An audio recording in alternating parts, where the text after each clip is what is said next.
Hey guys, welcome back to Clownfish TV. This is Neon. I'm not here with Geeky Sparkles, but I'm going to give you a daily dose of Dismal Disney. We're going to talk about how Disney is getting its teeth kicked in by YouTube.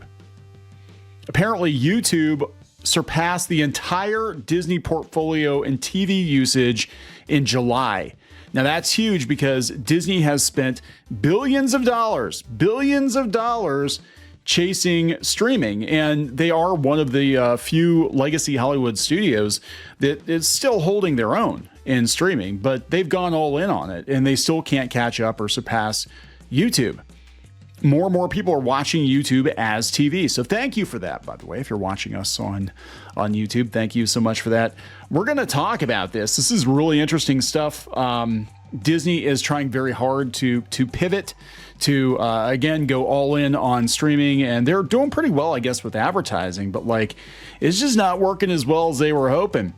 So let's talk about that. Before you get into it any further, please subscribe for more pop culture news, views, and rants. And also, guys, we do have a sponsor for this video, so listen to this message and we'll get right back into it. Before we get into the video any further, we have a word from the sponsor of this video. Secret Sky, The Young Universe is a brand new middle grade science fantasy novel from T. Alan Horn, author of Advent 9. It's the origin story of humanity as seen through the eyes of a young boy living on an Iron Age Earth in the early universe, but who dreams of soaring through the stars in the hopes of reuniting with his murdered family. Young Skyler's life is turned upside down when his family and his village are exterminated on the orders of a distant and mysterious king. For reasons the boy can't understand, the king's knights chose to spare only him, in defiance of their lord's orders. Skyler is given a new identity as he travels with the men who introduce him to the king as their captain's nephew, who has traveled all the way to the capital to be trained as a knight. Skyler has been having the strangest dreams. In them, Skyler is not a boy at all, but the fantastic and heavily armed starship Pazuzu, set loose in the sky. In these dreams, the stars speak to him and promise him his family is still alive and will be returned to him if he can fly all the way to the end of the universe. Every time he wakes from one of these dreams, he finds himself endowed with a new magic power, which comes in handy as he fights to protect himself and the knights who have promised to keep his secret. Against a waking life full of monsters, warriors, swords, sorcery, treasure, and ancient mysteries, Skyler has only one key for putting all the pieces together: the secret sky that haunts his sleeping mind. This book is available in hardcover, audio, and digital formats. Platforms include Amazon, Barnes & Noble, Apple Books, Google Play Books, and Kobo. Links in the description below. The audiobook is read by Andrew Iden. Hardcover is temporarily exclusive to Amazon. The digital book can be found on all major platforms. Audio is also available everywhere, including Audible and Spotify and all the previously mentioned platforms. Thank you so much, T. Alan Horn, for sponsoring this video. Again, check out Secret Sky, The Young Universe. Links in the description, in the comments section. Let's get back to the video. All right, guys, thank you so much to the sponsor of this video, T. Alan Horn. It's always appreciated. Check out his books. This is coming from IndieWire. How huge was YouTube in July? It surpassed the entire Disney portfolio in TV usage. Wow. July 2024 marked the first month the Disney suite of television channels and streaming services was not number one. So this is the first month that they've lost to YouTube. So the Disney TV and streaming offices may not be the happiest place on earth this morning. I have to wonder if they're going to lay people off. According to Nielsen, YouTube accounted for 10.4% of all TV usage in July of 2024. It surpassed Disney, which fell from 10.8% to 9.9% in July. I look for this trend to continue. People are tuning out from Disney. And in a lot of cases, it's not just because they're tired of Disney, but because of the expense of the services. Hulu is like, what does it start at, like $70 a month or something now for Hulu with live TV? It is ridiculous. We have another video coming today talking about Disney's carriage issue. But yeah, this is insane. With the door open, YouTube became the first streaming service ever to finish first. Believe it or not, Netflix still has a long way to go to catch up. Seriously? Netflix, man. For an explanation, look no further than your own child's tablet. With school out for the summer, nearly 30% of July's YouTube viewership came from kids. So they're watching, Cocomelon and all kinds of other crazy, weird stuff. That's probably why they had Blippi on the thumbnail.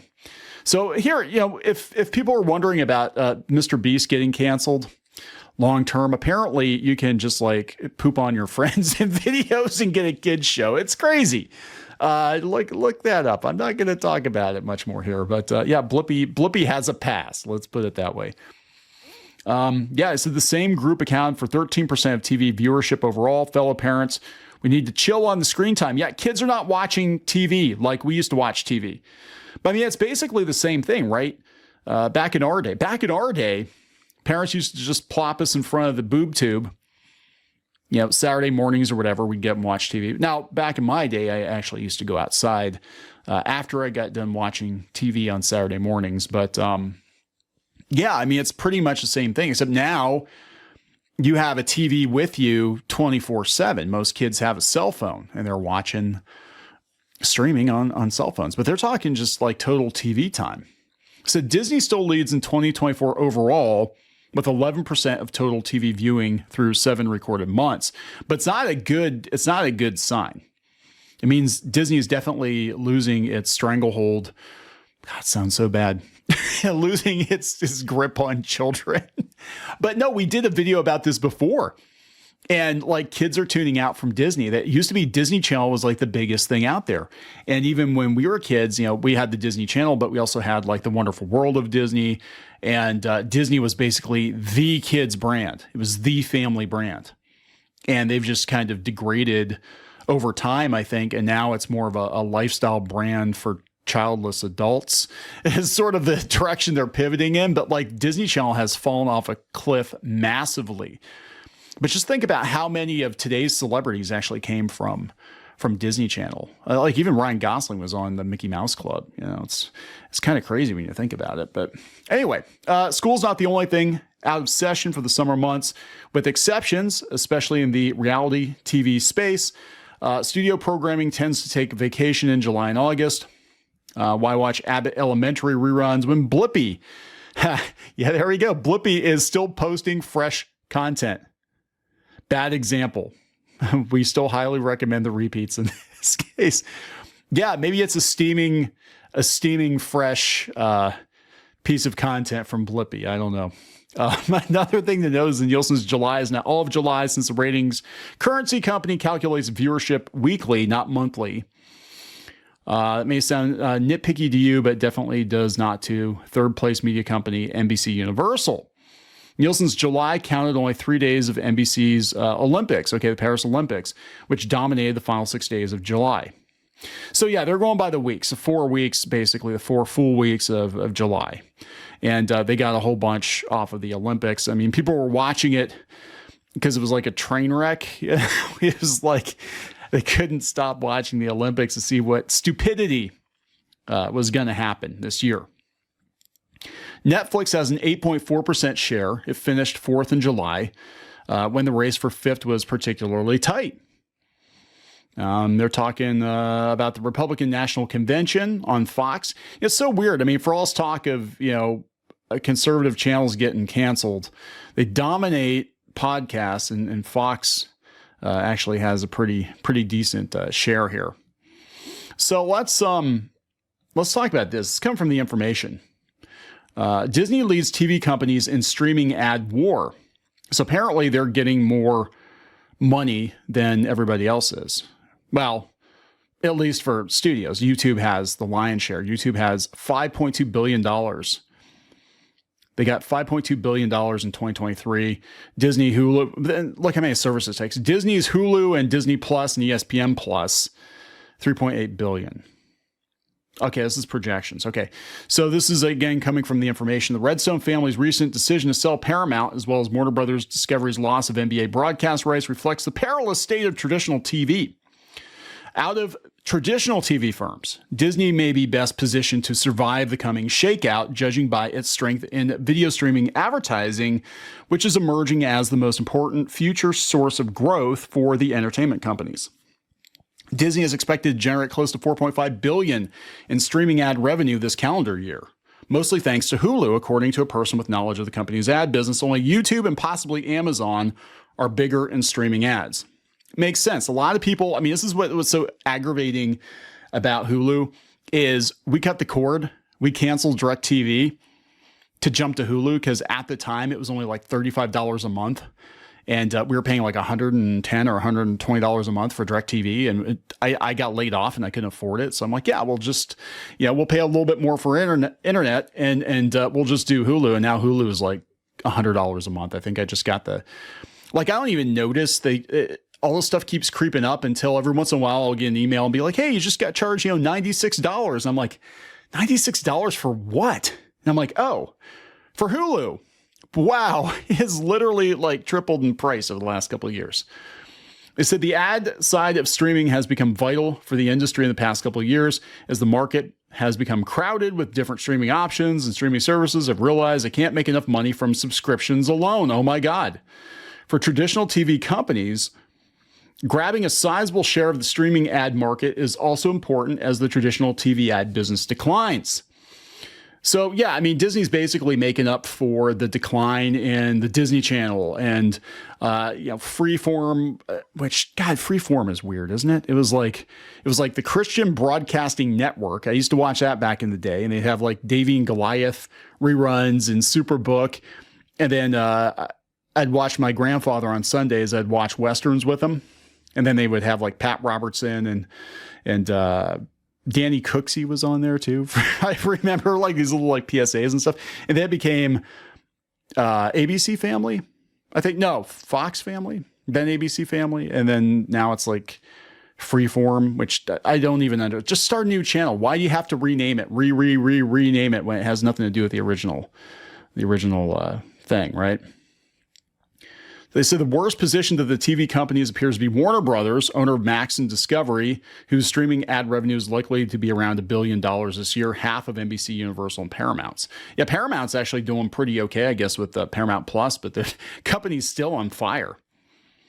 Disney's preeminence is due entirely to Hulu, which will likely generate around $3.8 billion in ad revenue this calendar year, according to a person with knowledge of the company's advertising business.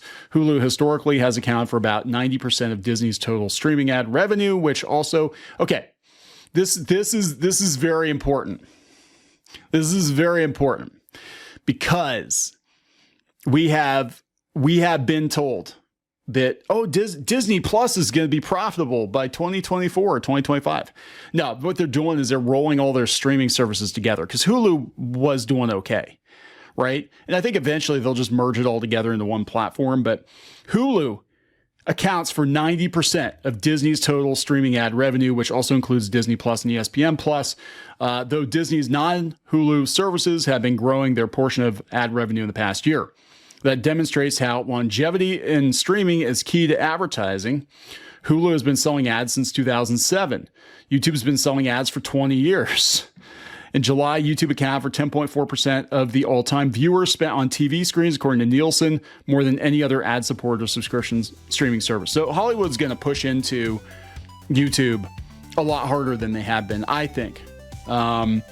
Because they're going to be like, well, why do we even have our own streaming platform? We can just put our stuff on YouTube. And they're already doing it. Like they have, ad-supported movies and stuff like that on YouTube.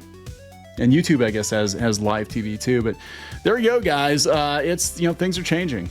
Disney, this is why they're probably trying to shut up all the critics on YouTube, all the Disney critics, because it's bad enough that they're getting their butt kicked by YouTube anyway, but then you got a bunch of people on YouTube complaining about Disney, which could be turning people off to Disney.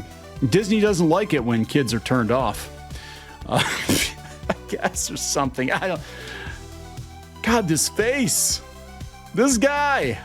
I swear. Anyway, I'm going to wrap it up. Please subscribe. We'll talk later.